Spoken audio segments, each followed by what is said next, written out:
नमस्कार दोस्तों। तो आज की हमारी कहानी है वो है भाग्य की देवी या किस्मत की देवी और दो बहनों के बारे में। कहानी में आज सुनेंगे कि किस प्रकार से जो भाग्य में लिखा हुआ होता है वो हमें मिलकर ही रहेगा, चाहे वो अच्छा होना हो या बुरा होना हो। हमारे भाग्य का लिखा हुआ हमें प्राप्त होगा ही। भाग्य की देवी कर्मों के हिसाब से सबका भाग्य लिखती है और उसी के अनुसार हम अपने जीवन में अच्छे या बुरे चीज़ों को पाते हैं और अपनी ज़िंदगी को भोगते हैं। इसलिए भाग्य में अच्छा मिलने पर खुद को श्रेय देना और बुरा मिलने पर दूसरों को दोष देना ये सही बात नहीं है। आज की कहानी इसी बारे में है। एक ऐसी भाग्य की देवी ने एक साथ पैदा हुई दो बहनों यानी कि जुड़वा बहनों की किस्मत में लेख लिखे और कैसे उन्हें पलट भी दिया। तो आज हम जानते हैं कि भाग्य की देवी है कौन। भाग्य की देवी देवी लक्ष्मी देवी पार्वती के अंश से बनी है, जो कि हमें धन सुख दुख सेहत रोग चिंता ये सब चीज़ें हमें अपने कर्मों के हिसाब से देती हैं। कर्मों के हिसाब से मतलब हमारे पूर्व जन्म के कर्मों के हिसाब से हमें इस कर्मों में अपने अच्छे या बुरे कर्मों को भोगने का फल भी मिलता है। परंतु ये भी नहीं हो सकता कि हमने जो कर्म कर दिए और हम इस जन्म में अच्छे कर्म करेंगे तो उन्हें बदला नहीं जा सकता। हमारे अच्छे कर्मों में वो शक्ति होती है, वो ताकत होती है जो हमारे बुरे भाग्य को भी पलट सकती है, जो हमारे भाग्य विधाता को हमारी किस्मत पलटने पर मजबूर कर सकती है। तो आज की कहानी इसी बारे में है। एक बार एक प्राचीन समय में एक राजा था। राजा बहुत ही अमीर था, पैसा बहुत था, हीरे जवाहरात घोड़े हाथी महल नौकर चाकर की कोई भी कमी न थी। राजा बहुत ही ऐशो आराम से अपनी जीवन जो है व्यापन करता था। परंतु राजा का स्वभाव था दंभी अभिमानी घमंडी और अच्छा न करने वाला और भगवान को न मानने वाला था। राजा को ये घमंड था कि जो भी उसे मिला है वो उसकी वजह से ही मिला है। परंतु राजा को ये ज्ञात न था कि जो भी उसने पाया है ये उसके पूर्व जन्मों के कर्मों के हिसाब था। जो उसने पूर्व जन्म में अच्छे कर्म किए थे उसे उसके हिसाब से इस जन्म में ये अच्छा जीवन जीने को मिल रहा था। परंतु राजा घमंडी अभिमानी था और ना ही भगवान को मानता था। वो खुद को ही सबसे बड़ा परमात्मा भगवान मानता था और वो दूसरों को भी मजबूर करता था कि वो ही उसे सबसे सर्वश्रेष्ठ माने। और इस तरह से वो अपने घर वालों को भी इस बात पे मजबूर करता था कि वो ही उसे सर्वश्रेष्ठ रूप में पूजे। अब एक बार राजा के घर पर पुत्रियों का जन्म हुआ। पुत्रियां जुड़वा थी और दोनों एक साथ बड़ी होने लगी। परंतु दोनों का स्वभाव एक साथ होने पर भी जुड़वा होने पर भी बहुत ही अलग था।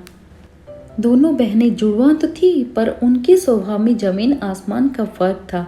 बड़ी बेटी अपने पिता की भांति ही दंभी घमंडी अभिमानी थी और अपने पिता को ही सब कुछ मानती थी और वो भगवान को ना मानती थी, ना ही उनकी पूजा करती थी, ना ही वो अच्छे कर्म करती थी।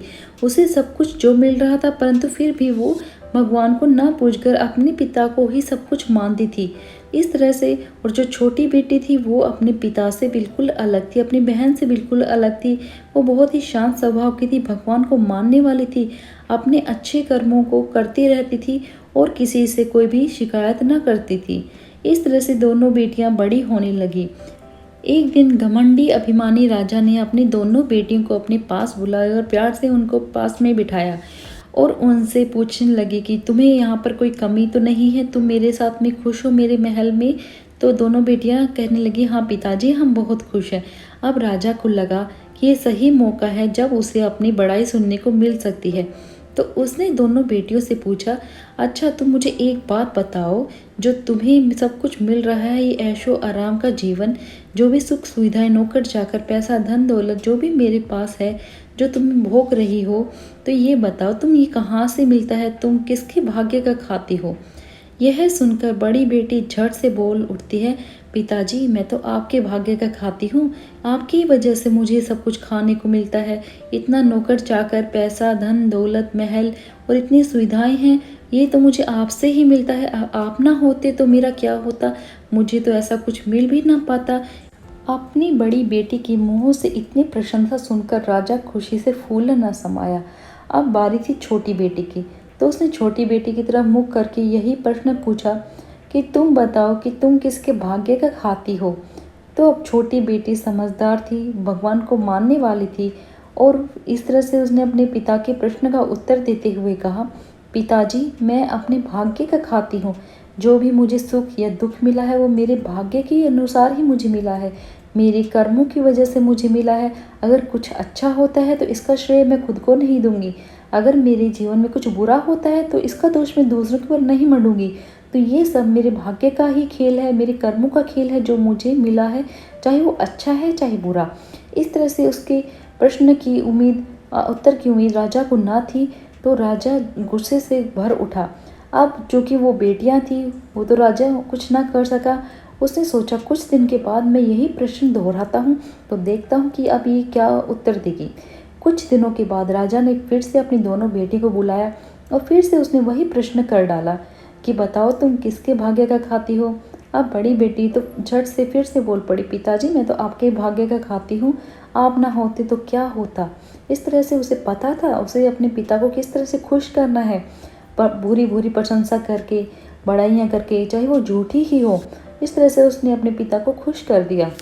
अब बारी थी छोटी बेटी की। राजा ने फिर से उससे पूछा, हाँ अब तुम बताओ, तुम्हारा कुछ विचार बदला, अब तुम बता सकती हो कि तुम किसका भाग्य का खाती हो।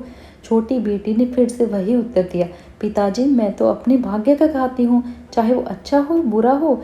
मैं किसी के ऊपर दोष नहीं दूंगी बुरा होने पर भी, और अच्छा होने पर उसका श्रेय खुद नहीं लूंगी। तो मेरे भाग्य के अनुसार ही मैं ये सब सुविधाएं भोग रही हूँ। अब राजा गुस्से से भर उठा। अब उसे लगा कि अब इसे सबक सिखाना ही चाहिए। तो इस तरह घमंडी दम्भी राजा ने अपनी पुत्री को सबक सिखाने का सोचा और उसने दोनों पुत्रियों का विवाह निश्चित करने का प्रण लिया। इस तरह से दोनों पुत्रियों के लिए वर खोजने का आदेश दिया गया। परंतु उसने अपनी छोटी पुत्री को सबक सिखाने के लिए एक बहुत ही बुरा कदम उठाया। वो क्या था? वो ये था कि उसने अपनी छोटी वाली बेटी के लिए नगर में से सबसे बूढ़े कुरूप व्यक्ति को चुना, जो कि बहुत ही गरीब था, जिसके पास खाने तक का भी एक दाना ना था। उसने इस प्रकार का वर अपनी बेटी के लिए चुना कि देखता हूँ जब ये दुखों को भोगेगी तब ये मेरे पास आएगी और तब इसे मेरी प्रशंसा करनी ही पड़ेगी, मेरा शरण इसको लेना ही पड़ेगा। इस तरह से अपनी छोटी पुत्री का विवाह उसके साथ कर दिया और अपनी बड़ी पुत्री के लिए उसने नगर का सबसे धनी परिवार चुना। बड़ी पुत्री का वर बहुत ही सुंदर, सुयोग्य, देखने में सुडौल शरीर वाला था। उसे भी किसी प्रकार की कमी न थी। बहुत ही अमीर खाता पीता ससुराल देखकर पिता ने अपनी बड़ी पुत्री का विवाह उसके साथ खुशी खुशी कर दिया और छोटी बेटी का विवाह कुष्ठ रोगी एक इंसान के साथ, जिसके पास पैसे न थे, खाने को दाना तक न था, उसके साथ तय कर दिया। अब दोनों पुत्रियां विदा होकर अपने अपने ससुराल चली जाती हैं और इस तरह से अपना जीवन व्यतीत करने लगती हैं। और राजा प्रतीक्षा करने लगता है कि कुछ दिनों के बाद छोटी वाली पुत्री दुखी होकर स्वयं ही मेरे पास आएगी और मुझे महान बताएगी, मुझे ही बताएगी कि मैं तो आपके भाग्य का खाती हूँ, आपसे बिछड़कर देखो मेरी क्या हालत हो गई है।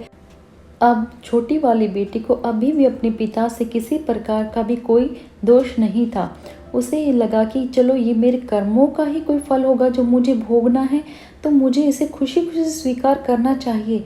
और उसने अपनी भगवान से श्रद्धा आस्था को नहीं हटाया और इस तरह से वो अपने जीवन को व्यतीत करने लगी। चाहे जैसा भी मिला हो, खाने को ना मिला हो, परंतु पर छोटी वाली बेटी अपना जीवन भगवान को समर्पित करके और उनकी सेवा भावना से अपना जीवन व्यतीत करने लगी और अपने दुखों को भोगते हुए अपना जीवन व्यतीत करती और किसी को भी दोष न देती। उधर बड़ी वाली बेटी और भी अधिक घमंडी और अभिमानी हो चुकी थी, इतना अच्छा ससुराल पाकर, और वो अपने अच्छे कर्मों को ना करके बुरे कर्म करने लगी। हर किसी का हंसी उड़ाना, परिहास करना, दूसरों का मजाक उड़ाना, दूसरों को दुख देना, ये उसके स्वभाव में आ चुके थे। और इस तरह से ना तो वो भगवान को मानती और ना ही अच्छे कर्म करती। एक दिन स्वर्ग में बैठी भाग्य की देवी ने जब उन दोनों बहनों को देखा तो वो सोच में पड़ गई कि कैसे दुख में रहते हुए भी छोटी वाली बेटी ने अपना जो स्वभाव है वो नहीं छोड़ा और मुझसे अपनी आस्था विश्वास को नहीं हटाया है। इतना दुख झेलने के बाद भी उसे किसी से कोई भी रोष नहीं है। तो यह देखकर भाग्य की देवी भी विवश हो उठी छोटी वाली बेटी का भाग्य बदलने के लिए। तो वो उस रात उसके स्वप्न में आए और बोला कि बेटी, अब तेरे जो दुख के दिन थे वो समाप्त हो चुके हैं, अब तेरे खुशियों के दिन आने वाले हैं, सुख के दिन आने वाले हैं। अब तू अपने दुख भरे दिनों को भूल जा और अब तुझे मेरा आशीर्वाद है, तेरा अब जीवन पलटने वाला है। और इस तरह से भाग्य की देवी ने छोटी वाली बेटी को स्वप्न में दर्शन देकर आशीर्वाद दिया और वहाँ से चली गई। अगले दिन जब छोटी वाली बेटी उठी तो उसने देखा कि उसका पति जो है अब वो कुछ स्वस्थ होने लगा है। उसके घर में अब थोड़ा पैसा आने लगा था, घर में खुशियाँ आने लगी थी। ऐसे करके धीरे धीरे दिन बीतते हुए, जैसे दिन बीतने लगे वो खुशियों से परिपूर्ण होने लगी। उसका घर धन धान्य से भर चुका था। पति भी एकदम स्वस्थ और सुंदर सुयोग्य और सुडौल शरीर वाला हो गया था। अब उसे कोई भी कमी न थी। उसका जीवन एक रानी से भी बढ़कर हो गया था और वो बहुत खुशी और संतुष्ट थी। अब दूसरी तरफ जो बड़ी वाली बेटी थी, उसके घर में धन धान्य की कमी होने लगी, पैसे की कमी होने लगी, पति को रोग दुखों ने घेर लिया था। उस दूसरी तरफ राजा सोचते हैं कि काफ़ी दिन से समय से मैंने अपनी बेटियों का हालचाल नहीं पूछा है, तो क्यों ना उनको बुलाकर उनका हालचाल पूछा जाए, उनके बारे में पता किया जाए। विशेषकर उसे अपनी छोटी वाली बेटी के बारे में जानने की उत्सुकता थी कि कैसे वो अपना जीवन गुजर कर रही है, कैसे उसके बिना अब वो बोलेगी कि मैं अपने भाग्य का खाती हूँ। दुखों ने, गरीबी ने उसको इस तरह से तोड़ दिया होगा कि अब उसे बोलना ही पड़ेगा कि पिताजी आप सही थे, मैं आपके भाग्य का खाती हूँ, आप ही महान हो, आप ही सबसे ऊंचे सर्वश्रेष्ठ हो। इस तरह से राजा मन में विचार करके बहुत खुश हो गया और इस उत्तर की उम्मीद उसे होने लगी कि मेरी छोटी वाली बेटी आते ही पैरों में गिरकर माफ़ी मांगकर यही बात मुझसे बोलेगी। जब मैं उससे पूछूंगा, बेटी आप बता तू किसके भाग्य का खाती है। इस तरह विचार करके उसने अपनी दोनों बेटियों को बुलाने के लिए संदेशा भेज दिया। संदेशा पाकर दोनों बेटियां अपने अपने ससुराल से मायके चली आती हैं और राजा के सामने प्रस्तुत होती हैं।